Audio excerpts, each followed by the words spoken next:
Oi pessoal, tudo bem? Hoje a gente vai estar dando continuidade aos nossos vídeos aqui da parte de mecanismos, né? A gente vai estar aí falando ainda sobre reservatório. No último vídeo a gente falou sobre o elemento retangular, né? Para tomar como base aí momento de inércia, área, centro de gravidade, e agora o elemento triangular. Só que aí é um detalhe interessante, né? É um triângulo isósceles, né? Se ele muda a configuração dele, né, triângulo equilátero, né, o escaleno, né, você acaba tendo referências diferentes ali para poder indicar o centro de gravidade e o momento de inércia também, né, acaba alterando ali as indicações. Então, essas aplicações aqui elas são válidas para o triângulo isósceles. Bom, então vamos lá, né, momento de inércia, né, vai ser 1,36 avos multiplicado por B e multiplicado por D ao cubo, né? Lembrando o B aqui referenciando a base, o D referenciando aqui a altura, né? Então esse fator aqui ele indica aí o momento de inércia, né? A área não muda, né? Dos cálculos comuns, né? Que no caso é meio multiplicado pela base multiplicado pela altura, né? Ou base vezes altura dividido por 2, né? A mesma referência. E o centro de gravidade aqui já é um pouco diferente do que a gente viu lá no elemento retangular, né? No elemento retangular era basicamente pegar a altura dividir por 2, pegar o comprimento dividir por 2, você vai ter o ponto lá indicado no centro de gravidade, só que o centro de gravidade aqui do triângulo isósceles, né? Ele já é um pouco diferente, né? Referente à altura, né? Referente ao x, né? Referente ao x, ao vetor x, que seria ao comprimento, ele vai ser o comprimento dividido por 2, né? Ou meio multiplicado pelo comprimento, que vai dar a mesma coisa, né? Então seria essa indicação aqui. Então ele vai estar no centro. Só que a altura, né, o que acontece? A base ela vai tendo um aumento de proporção, né? Então o aumento, né, na verdade, do comprimento, né? Então a altura acaba ficando diferente. A altura vai ser 1/3 multiplicado pela altura, né? Ou altura dividido por 3, né? Então fazendo a junção desses pontos, né, você vai acabar encontrando lá o centro de gravidade, né? Então o centro de gravidade para você encontrar do triângulo isósceles é justamente indicando aí com essa base, tá bom? Próximo vídeo a gente continua falando sobre o elemento circular. Valeu. Oi pessoal, tudo bem? Hoje a gente vai estar dando continuidade aos nossos vídeos aqui da parte de mecanismo, né? A gente está aí falando sobre reservatórios, comportas, né? É um assunto aí que para a área de engenharia acaba, não vou dizer, sendo relativamente complexo, né? Mas precisa uma análise muito criteriosa, né? Sobre os cálculos, né? De cada ponto, né? A estrutura, volume, enfim, né? Traz aí uma série de aspectos. Então é importante aí ficar atento ponto a ponto. Nesse caso aqui a gente vai estar falando sobre momento de inércia, a área, né, e o centro de gravidade do elemento circular. A gente já falou sobre o elemento retangular e já falou também sobre o elemento triangular, nesse caso triângulo isósceles. Bom, vamos lá. Para o elemento circular, né, o momento de inércia, né, ele vai ser π multiplicado por d elevado à quarta, né, e o resultado, né, o produto dividido por 64. Né, seria a indicação aí do momento de inércia do elemento circular. A área πr ao quadrado, né, aí a área comum da figura. E o centro de gravidade, veja aqui que o x é igual ao y, né, a gente está falando do elemento circular plenamente, né, ou seja, não é uma elipse. No caso, para elipse tem uma variação, né? Futuramente aí a gente faz um vídeo aí falando sobre outras formas.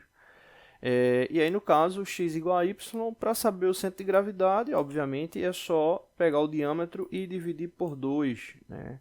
Que vai trazer a referência aí do centro do elemento, né? Então aí seria indicação aí do centro de gravidade do elemento circular, né? Então aqui a gente tem os três fatores, tá bom? Quando a gente voltar com o próximo vídeo referente a esse assunto, né, a gente já vai estar trazendo aí alguns cálculos, né, referentes a ponto de aplicação, né, ali de incidência do centro de pressão do elemento, né? A gente já fez alguns cálculos aí referentes a comporta e agora a gente vai para ponto de aplicação, tá bom? Não deixe de se inscrever no canal, toda semana tem vídeos novos, valeu!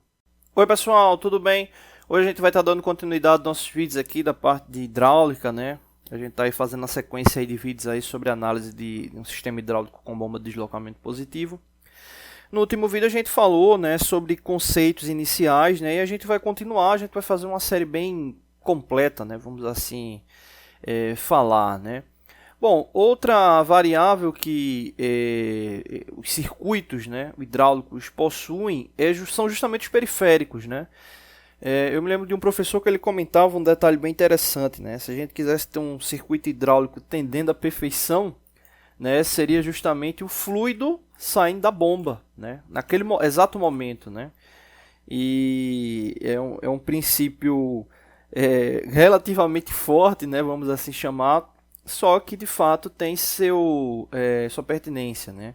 Porque o fluido hidráulico, né, quando ele sai da bomba, ele começa a percorrer, obviamente, um caminho, um percurso, ele faz um percurso. E o grande objetivo a partir do momento que ele saiu daquele ponto, né, e vai chegar ao ponto desejado, se ele vai chegar apto ou não apto, né? Apto ou não apto. E o que é que diferencia essa relação de apto e não apto? Quando a gente fala de ele atendeu, né, o processo levando em consideração a força necessária ali para atuação, a gente considera que ele está apto ali para funcionamento, né? Quando ele não atinge a força necessária, ali a pressão necessária, ele não está apto. Só que mesmo ele estando apto, existe um detalhe que é a perda de carga durante o ciclo, né? Essa perda de carga ela vai gerar, obviamente, ali no ciclo, né, uma demanda maior de potência, né? Então é importante ficar atento com isso, né? Às vezes você consegue atingir uma determinada força ali no ciclo, só que ela está próxima ali do limite mínimo, né? Enquanto o necessário seria ter uma força relativamente maior, até para se ter uma análise de variação quando assim necessária, né? Ou seja, você diminuir a pressão, né, relativamente 10, 15%, e mesmo assim ele está dentro ali do especificado. Falando novamente um pouco sobre sistemas instrumentados, né? Isso aí para o sistema instrumentado já é um pouco ruim, porque normalmente você trabalha com faixa de variação, né? Principalmente quando o circuito ele trabalha com uma ação do tipo PID ou alguma variação, né, sendo proporcional, integral, derivativa, o qual precise de faixa para você. Quando eu digo faixa, entenda da seguinte maneira. Vou dar um exemplo. Essa bomba ela vai ter que atingir no final do processo dela de 120 a 150 LPM. É uma faixa. Ou seja, se eu consigo diminuir a rotação dela ou aumentar a rotação dela dentro de uma faixa possível de rotação, eu consigo aumentar ou diminuir proporcionalmente a vazão, né? Então tem uma faixa para poder trabalhar aquele ciclo, né? Então, exemplo, quando a gente tem um instrumento, né, como um rotâmetro que faz essa medição da vazão, né, e manda essa informação para um controlador, né, ele vai estar dizendo, exemplo, a faixa de rotação, o valor da rotação não, o valor da vazão está 145 LPM e o limite é 150. 145 pode estar dentro de uma tolerância limite, né? Então o sistema ele vai estar mandando ali a informação para o motor diminuir um pouco ali a rotação, né, para tender se manter ali na parte central, né? Normalmente sistemas instrumentados tendem a trabalhar ali mais ou menos ali no valor central, para que se tenha justamente uma possibilidade de ganho, né, tanto para mais como para menos, para poder garantir ali o funcionamento. Então, voltando aí à questão do ciclo hidráulico, quando você atinge uma determinada força, né, para o processo, é importante ficar atento se aquela força ali ela está dentro de um limite mínimo, máximo, até para que o teu sistema ele venha, quando necessário, né, poder ter alguma alteração, né, e mesmo assim ele ainda está dentro daquela faixa, né? Se você está trabalhando ali no limite mínimo, é ruim porque se você precisar de mais desempenho, quando eu falo desempenho, entenda-se capacidade final, força, pressão, e nesse caso quando você demandar, você não vai ter como atingir aquela especificação, porque o teu circuito já está ali no desempenho máximo dele, né? Então é importante essa análise. Então, só voltando aqui para a interpretação do início, quando o fluido ele sai desse ponto, ele começa a ter uma tendência de perda de carga, né? Então, Então, quando a gente fala dessa tendência de perda de carga, a gente está falando justamente do seguinte, né? Vamos colocar aqui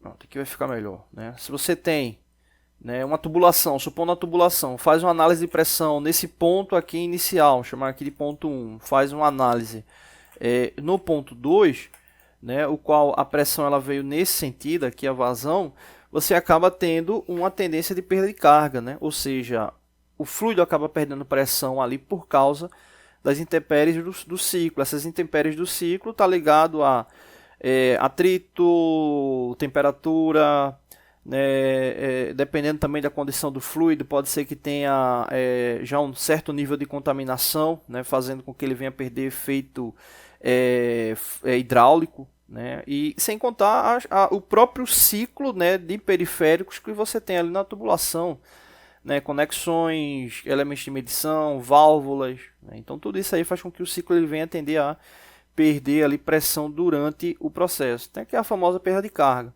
Então é importante essa análise também ali de comportamento para que se tenha um funcionamento, né, dentro de uma faixa permissível, né? Lembrando, né, isso aí é bem importante, lembrando que o ciclo hidráulico, né, tanto com a bomba de deslocamento positivo, outros tipos de bombas, né, existe essa análise de faixa, né? Quando a gente faz um cálculo, né, e não considera ali não coloca, né, um elemento ali de eficiência, né? Exemplo, você fez um cálculo lá de capacidade de deslocamento volumétrico. A bomba tem uma tendência de perder eficiência, né? Ou seja, você tem ali o cálculo teórico e tem o real, né? Então é importante ter essa análise ali de eficiência ali para estar trabalhando ali em torno ali de 90%, né? Tendendo para mais, para que você tenha um ciclo eficiente. E nem todas as vezes é possível. Nem todas as vezes é possível. Por isso que é importante você conhecer bem ali o circuito, tá bom? Não deixe de se inscrever no canal, toda semana tem vídeos novos. Valeu!